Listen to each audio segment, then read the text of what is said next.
Quote by C.S. Lewis, so two heads are better than one, not because either is infallible, but because they are unlikely to go wrong in the same direction. I thought it was relevant to the idea of aligning on priorities. Alan Stickler, CTO of Digital Pharmacist, we help small and independent community pharmacies with technologies really outside the four walls of the pharmacy. So patient engagement tools, anything that's non-clinical in nature right now.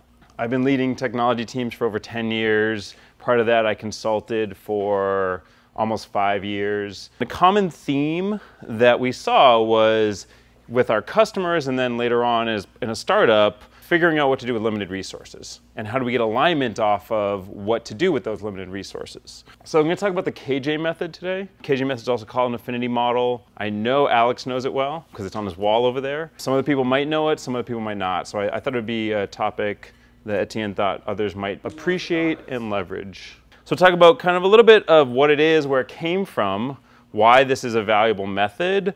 I'm going to do my best to rush through how to execute that model so you can say you've heard it once. And afterwards I can give you additional resources on how to look up how to do this. And then I'll give a tiny bit on kind of when it makes sense to use it and some of the gotchas I've experienced. So resources, as you guys all know, are very limited. When I was consulting, we were being asked to do ridiculous amounts of work with tiny amounts of resources. In our startup, I mean, I went from a team at McKesson of 100 people, where I literally was just looking for work for people to do to optimize things, to a team of 3 people when I joined Digital Pharmacist, where we literally had to decide what we were going to do for the month to make sure the product was moving forward.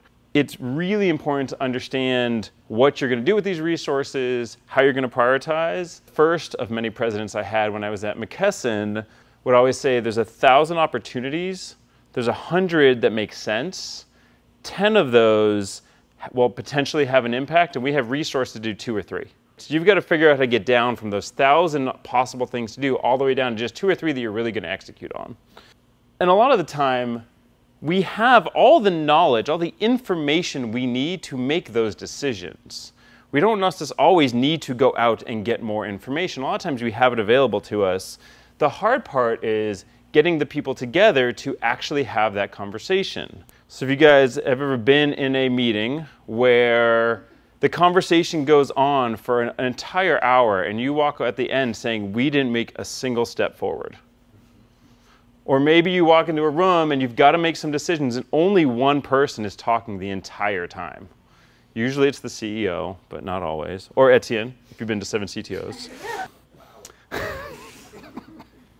Another one is like, you know, we've got a whole group of people talking about a product and half the people just aren't engaged. They're just not putting their input in, and they were there for a reason. I mean, the other way to look is you've got a long meeting like this, how much does the salaries of all these people cost? We always used to calculate that at McKesson. How much does a meeting cost without getting the result you really, really need? The thing I want to help with, and what this technique does help solve, is how do we organize a room like this to get alignment on priorities specifically, right? What we want to move forward with next.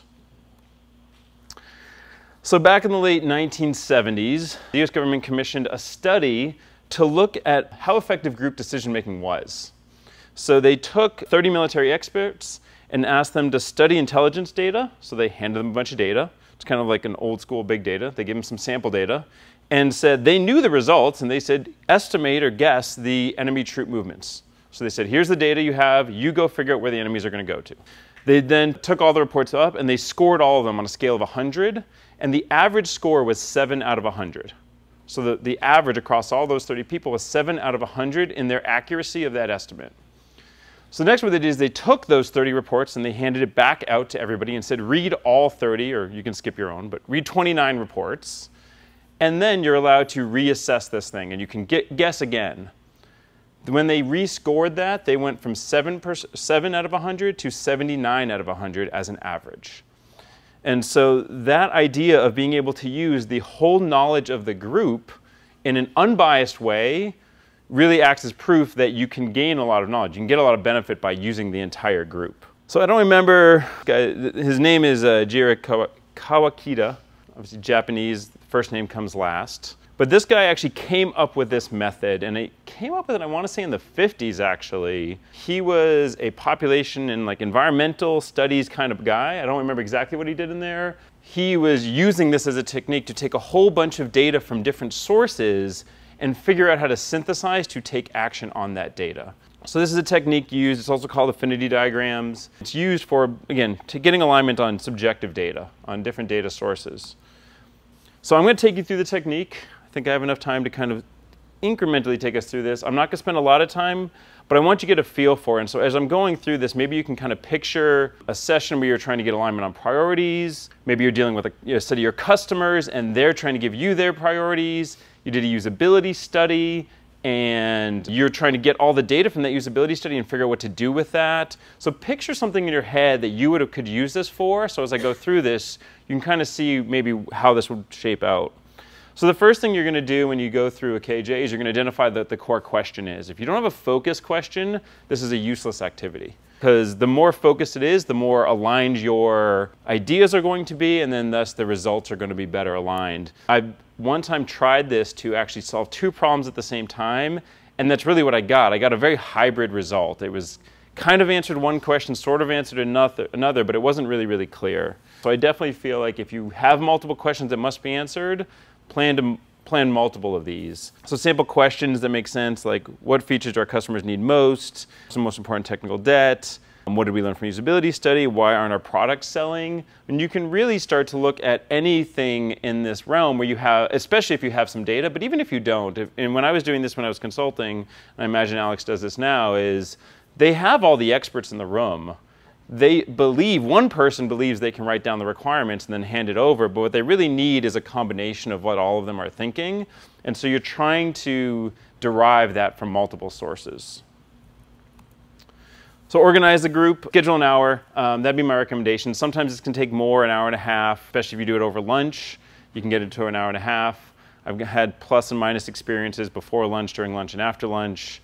You know, if you do it before lunch, just don't do it right before lunch because people are dying to get out at the end. But do plan it, put it on their calendars, and make sure you really think about the audience of who's coming to that. You really want as many different views and viewpoints as you want. If there's background material, if there's things to train on, get that to them ahead of time. You can do it right before, like 30 minutes before, ramp up on it, but it's better if they have some time to synthesize it and you're not just rushing through it. 2 or 3 guys in particular that if they're in the room, they are the only voice to be heard. So there's a lot of meetings, those guys, we don't invite them to those meetings many times. We just don't invite them. It's not worth it. As you're going to see after this step, there's not a lot of talking after this.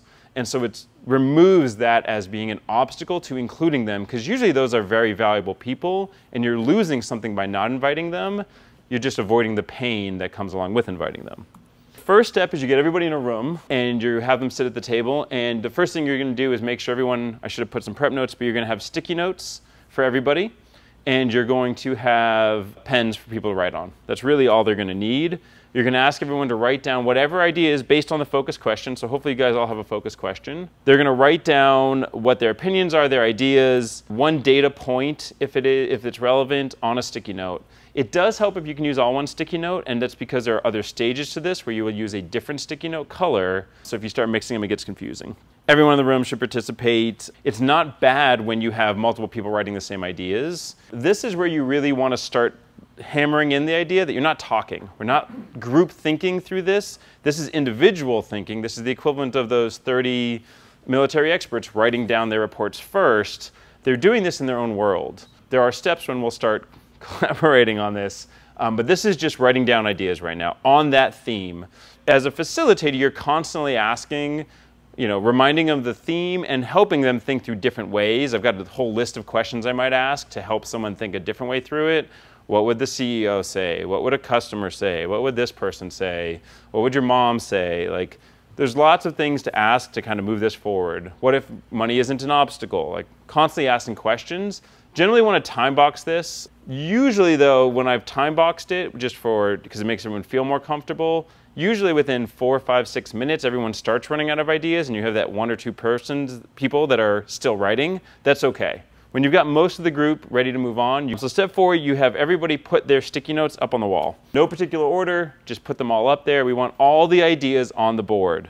The big thing here is You don't want people grouping things. You don't want people saying anything. You want to keep it quiet because you want them to put their ideas up there. People will start reading just naturally. You're not encouraging them to do so, but you want them to start doing that because they'll say, oh, I didn't even think of this. Something could already be up there. They're not scanning the whole board, but they will have some ideas. And that's why I said it's okay if there's a few people still writing, because people are going to keep writing during this process. They'll think of another idea, they'll keep putting up. This is kind of the end of the idea capture phase, but you want to get all of these ideas on the board. And so you can kind of see these people that are up on the bottom right side of the screen, putting them all up on a sticky board in whatever order. So the next phase would be grouping. So again, no talking still. You're going to ask everybody to come up to the board or come up to the wall and look for two of these stickies that seem to be the same idea, or at least very closely related. Move them to another spot on the wall. So if our stuff was right here, we'd move it to over this side. We'd put it up on the wall and then go grab another sticky and see if you can start grouping things. And the idea is to move all of the stickies from the randomly assigned ordered area into like groupings, unnamed, just general groupings right now. If you feel like, this is a time when I usually encourage people, if you see a group and it's become kind of big, or you just feel like the ideas don't really make sense, they maybe started to make sense at the beginning, but as you put more ideas around it, it became two ideas, it's okay without saying a word to start breaking those apart. If you see things that sound almost exactly the same, it's okay to start bringing them together. We'll do more of that later, but right now is a good time to just start grouping everything. The key here is everything must be grouped. It is okay to have something that only has one group or one item in the group. A good example of this would be, let's say you were talking about efficiency and how to make things more productive, and you have your DevOps engineer in there, and he's the one guy who talked about upgrading the build server. There may be nothing else about infrastructure, about anything else related. That's okay to be its own group, but it has to be a group. Then we're going to start naming. So naming is actually where it starts to get a little bit more fun. So now we're going to ask people to, again, walk up to the board. Usually they're sitting down in between each of these phases as they're done. They're going to walk up to the board. They're going to read everything up there. And so as they read each group, they have to put down a name on a sticky and put it up on a different colored sticky. And so that's why I said it's helpful if you have two different colored stickies. You're going to put your name up on a sticky, and you're going to put it up by that group. You have to name every single group unless the exact name you're about to write down is already up there. That's the one time you don't have to write it again. If you think there's another name that would be more appropriate, you can put it up there. Technically, if you think this is really two things, you're not sure which way to go or how to say it, you can actually put two stickies up there if you think that's the right way to do it right now. Generally, these are what we call noun clusters, right? We're not writing a sentence about what this means. Printer problems, poor user experience, performance, those types of things are the things you would want to see in that environment. Again, this is an opportunity to say, if you're looking at this group and you can't come up with a title because it's really all over the place, it's okay to separate groups at this point. If you're looking at two groups and you want to put the same title, it's okay to bring them together. Again, we're probably about, this is depending on the size of the group, anywhere from 3 to 5 minutes. A really big group that you might need to break up would be a little bit longer than that. So we're probably about 25, 30 minutes into the activity at this point. We still haven't really said anything outside of the facilitator. Everybody is participating. Everybody has to write a name. You should see lots of names and lots of ideas up there. Part of the reason why I talked about it before, but the point of not talking is no one can say, oh, I like that idea better. Forces you, by writing it down and by doing it quietly, it forces everyone to get their ideas out there. It's easy to see that everybody is participating, and you don't have that one person who may have a really good idea but can't over-influence the group because you don't really know who wrote what thing. There is the other benefit to this is for the next thing we're going to do, forcing everyone to name it also forces them to read everything. And so you don't have to go through as a group and read everything. They're doing it individually at their own pace. But that's really important, so as we start to think about selecting which one of these we want to do, everyone now has read every single idea, theoretically. You want to have each person take a scrap piece of paper out now that they've read everything, and they're going to stack rank their top 3 priorities. Whatever they think the top 3 most important things are, you want them to select those 3 things. 3 is a magical number. I don't know why, but it does seem to work. And after they've written them down, so not in their head, but they've actually written down, which means they can't really change their mind, is generally why you say that, you're going to ask them to go up and put an X, a black X, on the title the name of the group that they think best captures whatever their priority is. So they're writing down titles, they're putting 3 X's on the number 1. Generally, I make them all sit down and then make them get back up to go put 2 X's on number 2 and then a single X on number 3. So they've written down 6 different X's. They can't select the same one. They have to select 3 different things. And this is how we're voting without, again, still not yet talking. So probably about 35, maybe a little bit longer. There was a trick that a lot of times I've heard people say, like, I can't come up with just 3. Like, there's too many, I have to have more. I can't remember if it was Etienne or someone else who said, just make them write down 5 and cross out 2. Was that you? Did you tell me that? Someone told me that. It's the most ridiculous technique ever because everyone laughs, but it's just about the most effective thing I've ever seen. Once you've written them down, you get it out of your system, you can pick which ones don't mean quite as much as the others. So that one's actually worked for me really well. So now you voted. Come on, then we get to rank them. So ranking the most important groups, so we literally, so just for the record, I forgot to say it on this for a second. This one and the other image I showed are both from rooms over there. These are actually from this building, so I'm not making this stuff up. This is from my last KJ about focus for the team to prioritize in sort of very short-term manner. So you can see where all the X's are, and we rank them by the numbers. So we actually counted up how many X's are on there. I think we did stars in that case, to talk about what the top 3 to 5 priorities were going to be for us. There's a little bit of nuance here. So sometimes what will happen is because you were writing, we never really consolidated group names. Every once in a while, someone will say, those are the same thing. User experience and the interface are really the same thing. They're not really 2 different titles. If it would make a difference in the ranking, then I will generally say, does everybody agree? If the answer is no, we'll have a 1 to 2 minute conversation and then just do like a hand vote, like, who thinks we should combine these things or who thinks we should keep it separate? If everybody, 100% of the people says we should combine them, I'll combine them. And that's important because if everyone really thinks it's the same thing, more people voted on it. Now, if it's the last 2 in the end and it doesn't really matter, I don't spend my time on that. It's not worth wasting time on the little things that don't really matter in the end. Focus on the big things. If it's going to change the ranking, that's where it's really important. That's another reason why, especially when you're grouping, talking is not allowed. When you're grouping these earlier on, if you were to do a lot of talking, what comes out is all the edge cases. You talk about this one example and this one customer where they're different, you're going to spend 60% of your time on that and not on the really important stuff. And that's part of why not talking in that phase is really important.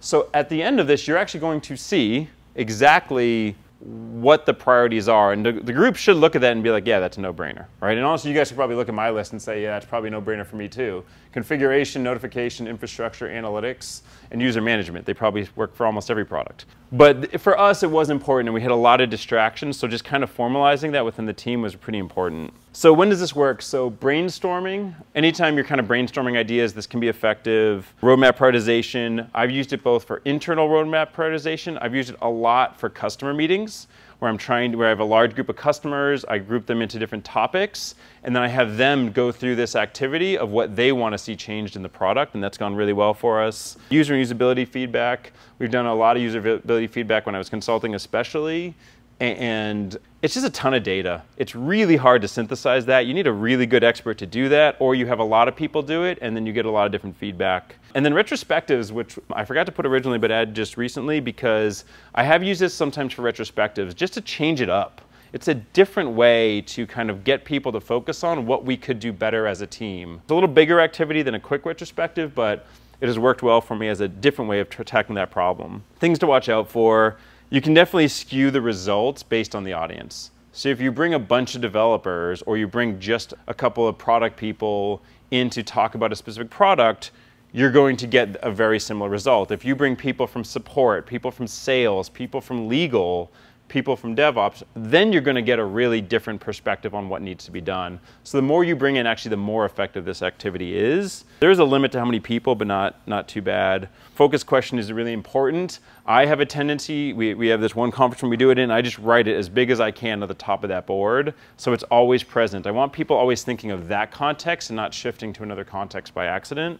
Talking really can facilitate, it can influence people. Again, I've got some of those really loud talkers that no matter how many times you say no talking, will still try. Like, they'll just start reading things out loud and that will turn into a habit of talking. It's not intentional. You have to have a strong facilitator that'll say, yeah, I appreciate that, but I really need you just to be really quiet right now. And it's the only reason why I used to do it with music, but then I found out that I can't always hear them whispering, and so I had to turn the music off. And then, it's always a good practice, especially if it's internal, wrapping with action items and figuring out who the owners are. To go through an activity like this, which can be kind of intense if you're not used to doing them, and not to feel like you got something accomplished, will make doing another one really, really difficult. So you really want to feel like there are good action items and owners coming out of it. So I threw some ideas for you guys to think about. So who in your organization would benefit from less talking in a meeting like that? Visualizing that will make it easier. What are 1 or 2 examples where you could deploy this technique this week? Like, where is there an example where you have some things where you need to start prioritizing, and either you're afraid to do it or you're just not willing to invest the time because of the pain that goes through it? But maybe an hour wouldn't be that bad. Maybe 2, because an hour of prep and an hour of executing. And then as you guys are talking, maybe you guys have other techniques that have worked for you, and maybe you could talk about that as well. Can you leave that up, and then can we spend 5 minutes with you?